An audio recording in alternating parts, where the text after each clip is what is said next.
Hello everyone. So friends, welcome to Dakshina learning. So आज के इस वीडियो में हम डिस्कस करेंगे पिछले पूरे हफ्ते के जितने भी इंपॉर्टेंट न्यूज और अपडेट्स थे उन पर हमारा ये वीकली करंट अफेयर्स का क्विज शो, जहां पर हम इसी तरीके से आपके साथ पूरे हफ्ते के क्वेश्चंस को एमसीक्यू फॉर्म में डिस्कस करते हैं, ताकि आपको एक आइडिया भी लगे कि कैसे क्वेश्चंस आपको एग्जाम में देखने को मिल सकते हैं। चाहे आप देखिए किसी भी कंपिटेटिव एग्जाम की प्रिपरेशन कर रहे हो, चाहे मैं बात करूं एसएससी, रेलवे, बैंकिंग या इंश्योरेंस एग्जाम की, अगर आप इनके प्रीवियस ईयर्स के पेपर को एनालाइज करें तो आपको काफी सारे क्वेश्चंस जो है वो करंट अफेयर के पोर्शन में से देखने को मिलेंगे। तो इसीलिए देखिए हमारा ये इनिशिएटिव है, तो मंडे टू फ्राइडे तो आपके साथ डिटेल में करंट अफेयर्स को डिस्कस करते हैं, जबकि सैटरडे को इन्हीं पूरे वीक के करंट अफेयर्स को क्विज की फॉर्म में भी लेके आते हैं। तो अभी आपको इस वीडियो को पूरा देखना है एंड तक, और आपके 15 में से कितने क्वेश्चंस करेक्ट रहे ये आपको मेरे को वीडियो के एंड में कमेंट करके बताना है। ठीक है, तो चलिए स्टार्ट करते हैं। तो आज का हमारा पहला इंपॉर्टेंट क्वेश्चन है कि India has been ranked at which position in the recent global hunger index 2020। तो जो देखिए हाल ही में रिलीज हुआ है ग्लोबल हंगर इंडेक्स, उसमें भारत का क्या रैंक रहा है ये आपको बताना है। क्या 92 रहा, 94, 95 या 97? ठीक है, तो काफी इंपॉर्टेंट क्वेश्चन है। इसके बारे में देखिए मैंने आपको कई बार बताया है, एक तो करंट अफेयर के शो के अंदर भी, ठीक है ना। तो ये आपको देखिए मेरे को कमेंट बॉक्स में बताना है कि इस बार इंडिया का क्या रैंक रहा है ग्लोबल हंगर इंडेक्स 2020 में। क्लियर है? तो ये आप मेरे को कमेंट करके बताएंगे। आगे बात करें क्वेश्चन नंबर सेकंड के बारे में कि who one the Denmark open title in women single. तो वुमेन सिंगल की कैटेगरी में इस बार डेनमार्क ओपन टाइटल किसने जीता है? क्या पीवी सिंधु ने जीता है, साइना नेहवाल ने, कैरोलिना मारिन ने, या नोजोमी ओकुहारा ने? तो देखिए इसका जो करेक्ट आंसर है वो डी ऑप्शन है, यानी नोजोमी ओकुहारा। ठीक है, उन्होंने इस बार का जो है डेनमार्क ओपन टाइटल जीता है वुमेन सिंगल कैटेगरी में। जबकि बात करें पीवी सिंधु के बारे में, तो देखिए उन्होंने तो इस बार पार्टिसिपेट ही नहीं किया था इस इवेंट के अंदर, और नोजोमी ओकुहारा ने हराया किनको है? कैरोलिना मारिन को। ठीक है, तो उनको वो मतलब सेकंड नंबर पे रही कैरोलिना मारिन, जबकि नोजोमी ओकुहारा जो है वो ये टाइटल इस बार जीत गई। तो इनका नाम जरूर नोट डाउन कर लें, डी ऑप्शन। आगे बात करें तो question number third, which state has recently launched mission Shakti to ensure safety of women. तो वुमेन की सेफ्टी को एंश्योर करने के लिए किस स्टेट ने रिसेंटली मिशन शक्ति को लॉन्च किया है? क्या वो उत्तर प्रदेश है, राजस्थान है, मध्य प्रदेश है, या हरियाणा है? तो इसका जो देखिए करेक्ट आंसर है वो ए ऑप्शन है, यानी उत्तर प्रदेश। और आपको हाल ही में जो हाथरस में केस सामने आया था उसके बाद जो है खासकर उसको ध्यान में रखते हुए भी जो है मिशन शक्ति लॉन्च किया गया, ताकि वुमेन की सेफ्टी और सिक्योरिटी को एंश्योर किया जा सके। तो इसका जो करेक्ट आंसर है वो उत्तर प्रदेश है। उत्तर प्रदेश के चीफ मिनिस्टर ने इसे लॉन्च किया है, मिशन शक्ति को। नवरात्रे के पहले दिन इसे लॉन्च किया गया था, और अगले जो आपको पता है समर्स में जो नवरात्रे आते हैं तब तक ये चलेगा, अराउंड 6 मंथ्स ये मिशन शक्ति। ठीक है। क्वेश्चन नंबर फोर्थ में पूछा है कि maritime exercise SLINEX 20 was held between which two nation. So भी देखिए हाल ही में जो स्लिनेक्स एक्सरसाइज हुई है, मैरीटाइम एक्सरसाइज, ये किन दो देशों के बीच में हुई है? क्या India south Africa, India Japan, India Sri Lanka, या इंडिया ऑस्ट्रेलिया? तो देखिए इसके बारे में आपको बता दूं, जो स्लिनेक्स एक्सरसाइज है ये जो है इंडिया और श्रीलंकन नेवीज के बीच में होती है ये मैरीटाइम एक्सरसाइज। तो इसका जो करेक्ट आंसर है वो सी ऑप्शन है, यानी इंडिया और श्रीलंका के बीच में अभी रिसेंटली ये स्लिनेक्स 20 एक्सरसाइज जो है मैरीटाइम ये कंक्लूड हुई है। इसका आंसर आप नोट डाउन कर लें।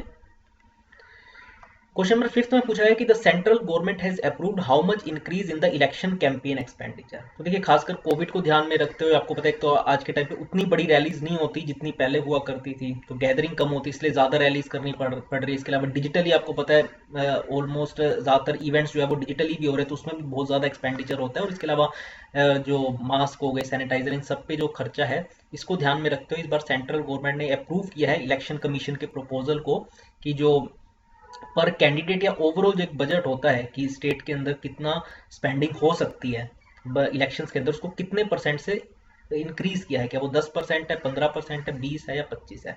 तो इसका जो देखिए करेक्ट आंसर है वो ए ऑप्शन है, यानी 10% से जो है इस एक्सपेंडिचर को इंक्रीज किया गया।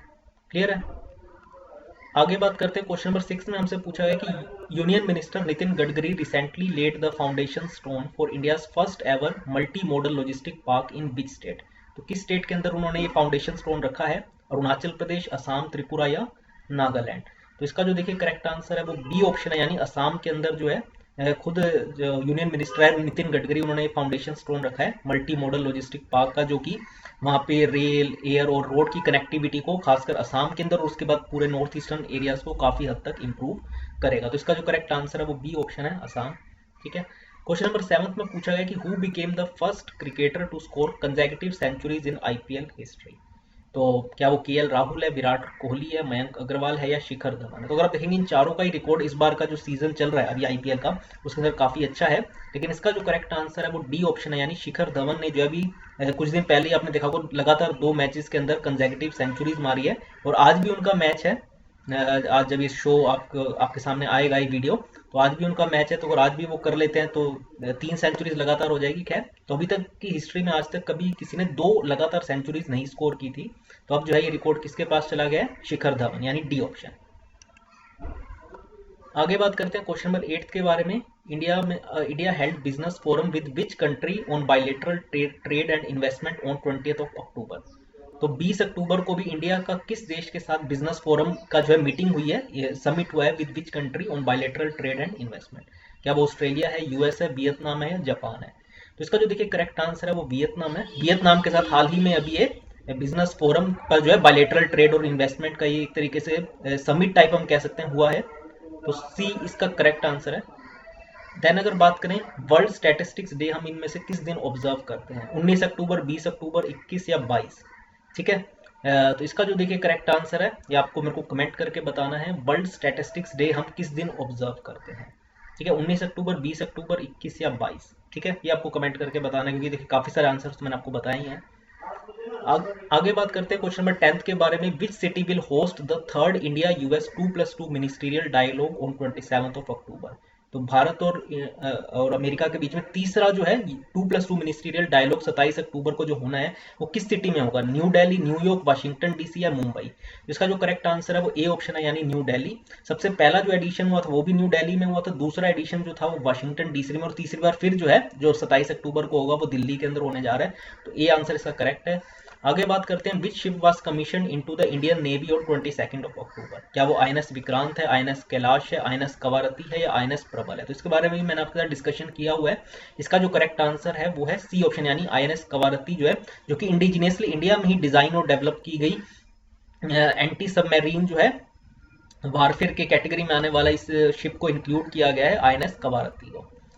नेक्स्ट अगर बात करें क्वेश्चन नंबर 12 के बारे में, union cabinet has approved the adoption of Panchayati Raj act in which union territory for the first time ever? तो पहली बार जो किस यूनियन टेरिटरी में जो है पंचायती राज एक्ट को जो है अडॉप्ट किया गया है? क्या वो जम्मू कश्मीर है, लद्दाख है, दिल्ली है या पुडुचेरी है? तो देखिए दिल्ली और पुडुचेरी तो पहले से ही काफी टाइम से यूनियन टेरिटरी है, तो वहां पे तो कभी पंचायती राज नहीं लगाया गया था, लेकिन हाल ही में आपको जम्मू एंड कश्मीर में जो बाकी की स्टेट्स में प्रोविजन है उसको जम्मू एंड कश्मीर में भी क्योंकि अब लगाया जा रहा है, वो भी एक तरीके से आपको बताया अभी तो यूनियन टेरिटरी है, आगे चल के हो सकता है इसको दोबारा से स्टेट का दर्जा दे दिया जाए, तो जम्मू एंड कश्मीर में जो है पंचायती राज एक्ट को अडॉप्ट कर लिया गया, तो ए ऑप्शन इसका करेक्ट है।